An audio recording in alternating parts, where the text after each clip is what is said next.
Good evening, good evening. Ito na naman is another day of my life. So,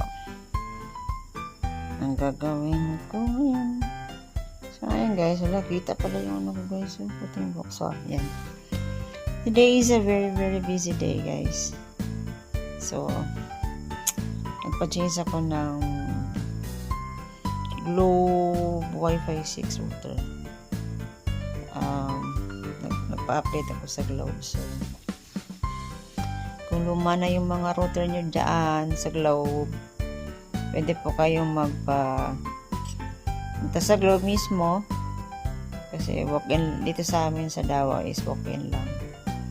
Kaya pumunta ako doon, nagpa-request ako ng change router from Wi-Fi 5 to Wi-Fi 6 kasi yun na yung bago ngayon sa atin.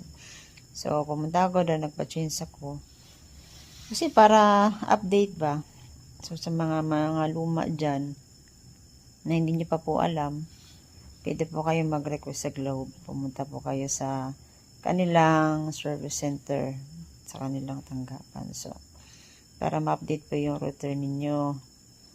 Kasi kapag luma, bumabagal po, no? Bumabagal.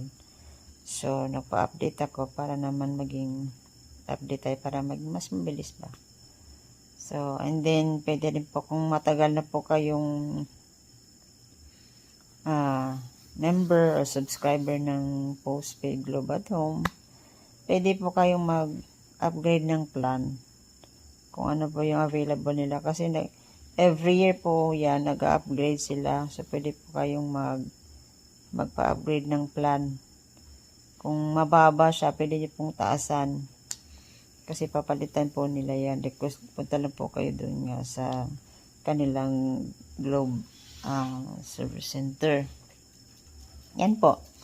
Yung pong ginawa ko. So, very accommodate po sila, no? Maganda po yung sa amin dito sa Davao. Maganda po yung feedback sa lugar namin ng Globe at Home.